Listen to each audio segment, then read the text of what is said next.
আয়াত ৪ খলাকল ইনসানা মিন নুতফাতিন ফাইদা হুয়া খসিমুম মুবিন।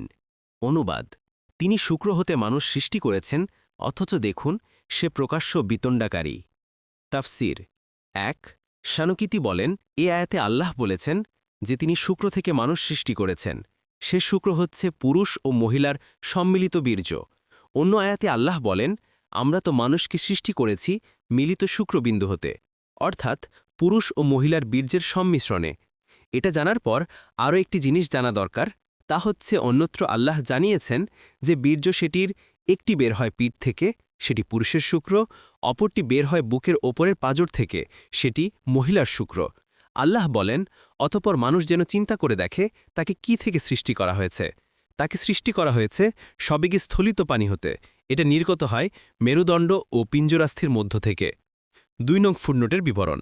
যেহেতু মানুষ সৃষ্টিকুলের মধ্যে সর্বশ্রেষ্ঠ, তাই প্রথমেই মানুষ সৃষ্টির বিবরণ দিয়ে আল্লাহ একত্ববাদ ও কুদরতের আলোচনা শুরু করা হচ্ছে। ফাতুল কাদির। মানুষ প্রকাশ্য বিতণ্ডাকারীর এর ২ অর্থ হতে পারে, এবং সম্ভবত এখানে এ ২ অর্থই প্রযোজ্য।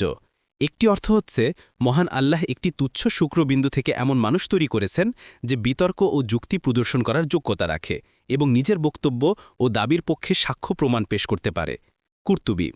দ্বিতীয় অর্থ হচ্ছে, এই দুর্বল মানবকে যখন বল ও বাকশক্তি টান করা হলো, তখন সে আল্লাহর সত্তা ও গুণাবলী সম্পর্কেই বিতর্ক উত্থাপন করতে লাগল। যে মানুষকে আল্লাহ শুক্রবিন্দুর মতো নগণ্য জিনিস থেকে তৈরি করেছেন, তার অহংকারের বাড়াবাড়িটা দেখো। সে আল্লাহর সার্বভৌম ক্ষমতার মোকাবিলায় নিজেকে পেশ করার জন্য বিতর্কে নেমে এসেছে। ইবন কাসির, ফাতহুল কাদির।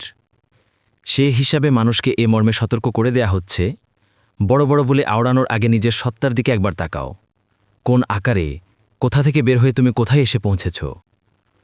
কোথায় তোমার প্রতিপালনের সূচনা হয়েছিল? তারপর কোন পথ দিয়ে বের হয়ে তুমি দুনিয়া এসেছ? তারপর কোন পর্যায়ে অতিক্রম করে তুমি যৌবন বয়সে পৌঁছেছ? এখন নিজেকে বিস্মৃত হয়ে কার মুখের ওপর কথার তুবড়ি ছোটাচ্ছ? এ ব্যাপারে সূরা ফুরকানের ৫৪ আয়াত ও ৫৫ এবং ইয়াসিনের ৭৭ থেকে ৭৯ আয়াতসমূহ দেখুন। অনুরূপভাবে রাসূলুল্লাহ সাল্লাল্লাহু আলাইহি ওয়াসাল্লাম মানুষের এ স্বভাবটি ব্যাখ্যা করেছেন। একবার তিনি তার হাতের তালুতে থুতু ফেললেন, তারপর তাতে তার তর্জনী রেখে বললেন, মহান আল্লাহ বলেন, হে বনি আদম, কিভাবে তুমি আমাকে অপরাগ করতে পারো, অথচ তোমাকে আমি এ ধরনের হীনতা থেকে সৃষ্টি করেছি। তারপর যখন তোমার রূহ ওখানে পৌঁছে, তিনি তার কণ্ঠনালীর দিকে ইঙ্গিত করে বললেন, তখন তুমি বলো আমি সাদকা করব। তখন কি তারা সাদকা করার সময় বাকি আছে? ইবনে মাজা ২৭০৭, মুসনাদে আহমদ ৪/২১০।